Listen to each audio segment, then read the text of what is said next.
తెలుగువారి #1 choice Telugu matrimony.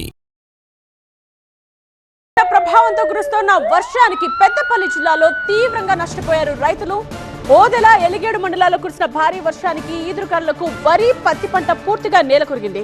Odela, Elgaid మండలాల్లోని పలు గ్రామాల్లో వందల ఎకరాల్లోని పంట నీట మునిగింది. ఎడతెరిపి లేకుండా కురుస్తున్న వర్షానికి పత్తికాయలు నల్లబడిపోయాయి. పొట్ట దశకు వచ్చిన వరి పంట నేల కురిగి నీటిలో మునిగిపోయింది. ₹1,00,000 పెట్టుబడి పెడితే కనీసం పెట్టుబడి కూడా వెనక్కొచ్చే పరిస్థితి లేదంటూ అన్నదాతలు ఆవేదన చెందుతున్నారు.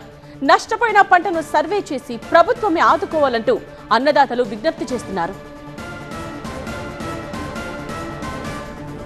అల్పపీడన ప్రభావంతో తెలంగాణలో జోరు వానలు కురుస్తున్నాయి. నిర్మల్ జిల్లా భైన్సా డివిజన్ పరిధిలో నిన్నటి నుండి ఎడతెరిపి లేకుండా వర్షం పడుతోంది. పలు గ్రామాల్లో గత 3 రోజుల క్రితమే కోసి ఆరబెట్టిన సోయా పంట కల్లాల్లోనే తడిసి ముద్దైంది. ఎడతెరిపి లేని వర్షానికి టార్పాలిన్ను కప్పినా సోయా పంట తడిసిపోయింది. మరికొన్ని చోట్ల సోయా పంట కోత దశలో ఉండడంతో రైతులు ఆందోళన చెందుతున్నారు. జోరు వర్షానికి భైన్సా పరిధిలోని వాగులు, వంకలు పొంగి పొర్లుతున్నాయి.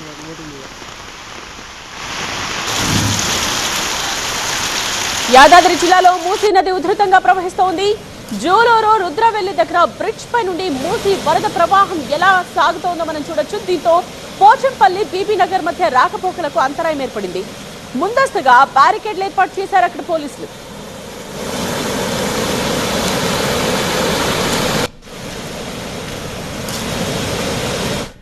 తెలుగువారి #1 చాయిస్ తెలుగు మ్యాట్రిమోనీ.